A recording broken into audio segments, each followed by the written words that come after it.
Running a lunchbox shop, that's beneath our family's status. You're an embarrassment, so you won't be attending the wedding. Those unexpected words struck me like a blow during a family meeting where my son, who was engaged to the CEO's daughter, was present. My late husband Joseph's beloved shop was belittled, and I was told I couldn't attend my own son's wedding. The pain was sharp, but for my son's sake, I felt I had no choice. I didn't want to jeopardize his future or happiness, so with a heavy heart, I reluctantly agreed to their terms. But then, an unexpected person appeared, leaving the others pale. "Take care of Mom for me," Joseph had said to Richard with a smile as he took his last breath. We had thought we had more time together, but fate had other plans. We had promised to make people smile through our cooking. Growing up, my parents were always busy, so I naturally started making dinner for the family. I'd cook, wrap up the leftovers, and head to bed. In the morning, the dishes were always clean, and there would be a thank you note left behind. It was those small moments that made me fall in love with cooking. I wanted to make my parents happy. Joseph, with his passion for cooking and dreams of owning a restaurant, captivated me. We started dating, and cooking for him, an aspiring chef, was both thrilling and nerve-wracking. One day, he said, "Nancy, let's open a shop together. Your cooking has the magic to make people smile, and I'm one of them. Let's make people smile together." His words brought back memories of my efforts to please my parents, and I decided to open a cozy lunchbox shop with Joseph. I handled the mornings while Joseph took care of the nights. He always made it a point to say thank you after every meal, insisting that gratitude needed to be expressed. His words still echo in my mind. After Richard was born, life was tough but fulfilling. Joseph passed away before he could fully realize his dream, leaving me to raise Richard on my own. I did my best to shield him from my grief. Richard grew up to be a thoughtful, kind young man who even helped with chores. He loved my cooking and eventually started cooking himself. When he got a job, he prepared a special meal to thank me. Even after moving out, he would occasionally visit to check on me. Recently, Richard mentioned he wanted to cook another special meal. "What's the occasion?" I asked, curious, as special meals had become rare since he started working. We sat down to eat, and as I enjoyed his delicious cooking, Richard said, "Mom, I'm marrying Patricia." I knew Patricia, his warm-hearted coworker, and felt they were a perfect match. "That's wonderful. Make her happy, okay?" I said. "Of course, and Mom, I might become the next CEO." It turned out Patricia was the daughter of the CEO of the company where Richard worked, and they were impressed with Richard's work, seeing him as a future leader. I was surprised but also deeply proud that my son was being recognized. As I prepared to visit Patricia's family before the wedding, I couldn't help but feel sentimental, reflecting on the journey that had brought us here. William Smith and Elizabeth, who greeted us, had nothing but praise for Richard. The table was laden with various dishes, and I noticed a private chef busy in the kitchen. Richard is truly exceptional, both in his work and as a person. We trust him with the company's future, they said. We always thought Richard and Patricia were a perfect match, and we cried tears of joy when we heard they were getting married. We look forward to the future. Richard, a bit shy, firmly declared, "I will build a happy home with Patricia." He and Patricia then excused themselves to prepare something, leaving the room with playful smiles. I felt a mix of pride and warmth. But then Elizabeth's tone shifted. "So, Nancy, were you planning to quit that lunchbox shop of yours?" "Quit? I never said I was quitting," I replied, taken aback. "Well, it's not like it's making much money. Why keep running such a small shop?" I couldn't believe my ears. "Why are you saying this? That shop is precious to me and my late husband Joseph. It's not like you're offering anything special. The Smith family owns a major corporation with hundreds of employees. It's not a good match. We were fine with Richard, but we can't accept that his family runs a small-town lunchbox shop. We thought you were quitting, which is why we moved forward with the wedding plans." I was stunned. I couldn't comprehend what was being said, or maybe I just didn't want to. Was my shop really the reason Richard couldn't get married? Why does the scale of our business affect my son's marriage? Elizabeth continued, her tone cold. "It's a significant difference, objectively speaking. How can we tell people that the family of our future CEO runs an outdated lunchbox shop? Don't belittle it just because it's a lunchbox shop." I protested. Elizabeth snorted at my words and delivered the final blow. "Enough. You're an embarrassment to our family with that lunchbox shop. You won't be attending the wedding, not just the wedding. If you continue with the shop, we'll cut ties with Richard as well. Do you intend to hold Richard back?" Their words cut deep into my heart. I was overwhelmed by a mix of emptiness and anger. All I wanted was for Richard to find happiness. He's my pride and joy. Please let me see him get married, even if it's from the shadows. But even as I said the words, I could barely believe them. Why should I have to watch Richard's wedding from the shadows? My mind was reeling, trying to make sense of it all. "I'm sorry," Elizabeth replied, her voice devoid of any warmth. "But even if you were in the shadows, Richard and Patricia might find it suspicious. We'll just say you had an emergency and couldn't attend." Just then, I heard Richard and Patricia's voices as they returned to the room. They'll be back soon, I thought. If I just give in to William and Elizabeth's demands, these two can live happily. If I just endure it, everything will work out. If I just... "Nancy, what do you think?" Elizabeth's voice cut through my thoughts.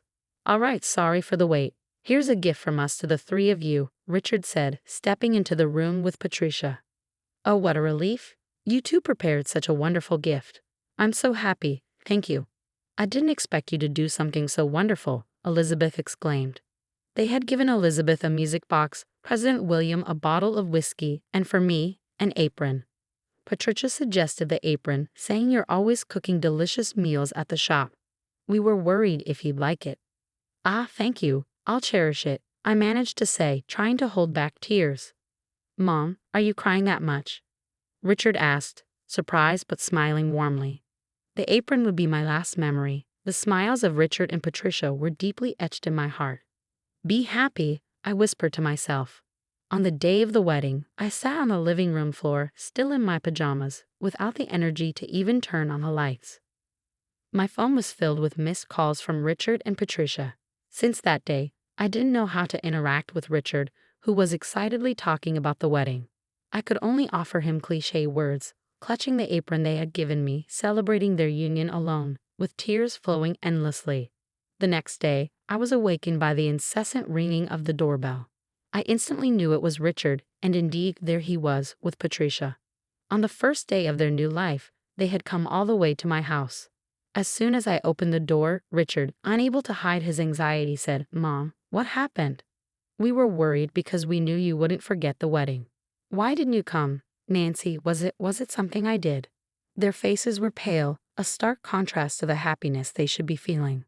I hadn't expected them to see me like this, the day after the wedding. "Mom, please, I need to know," Richard urged. From their expressions, I knew that no amount of sugarcoating would work. "Let's talk. Come in." I told him everything, what President William and Elizabeth had said to me when they stepped out. I wondered if it was okay to reveal everything, but I couldn't stop myself. Richard's face gradually tensed up, but Patricia seemed the most shocked. "What is this? How could they say such terrible things to you, Nancy?" "This is unbelievable," Patricia said, tears welling up in her eyes, a mix of anger, sadness, and surprise. "Nancy, I don't know how to apologize for my parents. I'm so sorry." "Stop it, Patricia. You've done nothing wrong." "I'm sorry for causing you pain the day after your wedding," I replied. "Well, Mom, thank you for telling us," Richard said calmly, but with a daze in his eyes. Patricia left my home, and the next day, the doorbell rang again. Could it be Richard? I opened the door to find President William and Elizabeth standing there. "What have you done? Enough of your games," they shouted, their anger clear. I was emotionless as I absorbed their angry shouts. "What's the matter?" "Matter? You come here shouting, disturbing the neighbors." I replied, barely holding back my frustration. "Disturbing? We're not worried about the neighbors. You've ruined everything," they yelled. "It seems like you're the ones. Who's ruined things? What are you talking about? You must have filled Patricia and Richard's heads with nonsense. Richard even handed in his resignation, and Patricia is talking about cutting ties with us. You orchestrated this, didn't you?" I hadn't asked for any of this, nor had I orchestrated anything. Was this what Richard's determined look meant? I felt a mix of relief and confusion about how to handle the situation. I simply told them the truth. "Don't accuse me of manipulating them. I think they made their own decisions." "Stop playing games," President Williams snapped. "I'd like to say the same to you." "What is this? Are you trying to ruin our company?" Just as he shouted, A sleek, spotless black luxury car pulled up in front of the house. The door opened and we all gasped.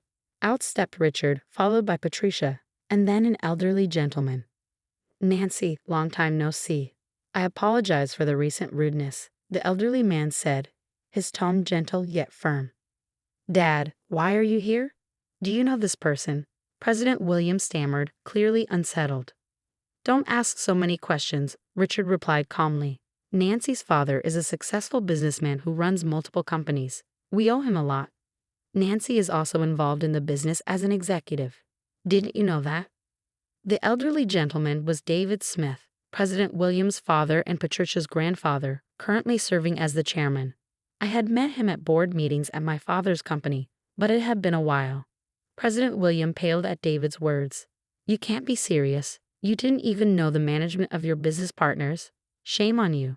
And you dared to say cut ties and don't attend the wedding to the parents of the man Patricia is going to spend her life with. Utterly disrespectful." David's words hit hard, involving me, Richard, and Patricia. President William and Elizabeth looked as if they'd been plunged into despair. A week later, I ran into President William at a board meeting at my father's company. He gave me a slight nod and quickly moved away, avoiding me. Watching his retreating back, I made up my mind, for Richard and Patricia's sake, this relationship couldn't continue as it was. After the meeting, I stopped President William, who was hurrying home. "President William, we're renting out my shop this weekend to celebrate my son's wedding. Would you like to join us?" "Oh, well, I don't think it's appropriate for me to." "Don't say that. It's a good opportunity to mend fences. We had issues at the wedding, but why not start fresh?" "Why would you, after all that happened?" I was hurt, but Patricia apologized first. "I want those two to be happy. We share that wish, don't we? Will you join us?" After some thought, President William nodded. "I'm truly sorry. I'll join the celebration." On the day of the event, when President William and Elizabeth walked into my lunch shop, Richard and Patricia stood up to say something. But before they could, I stepped forward to greet them. "Thank you for coming today. It's a bit cramped because we've set up the dining area where we usually display lunchboxes, but let's enjoy ourselves." "What's the meaning of this?" Patricia glared at her parents. "Patricia, I invited them. We can't continue like this. We can't forget what happened at the wedding. But we can make better memories from now on. Also, you can't just sever ties with family. I have a request too, okay?" Elizabeth hesitated, then said, "Thank you for raising Patricia to be such a wonderful person." I said such terrible things. It's because Patricia, who met Richard, is wonderful. I learned from Joseph that you have to express gratitude. It took time, but the tension between the newlyweds and their parents eventually eased. Now we all enjoy a meal together once a month. Elizabeth even started buying lunch boxes from my shop. Today, as always, I greet her wearing the apron Richard and Patricia gave me. Welcome, all to bring smiles through cooking.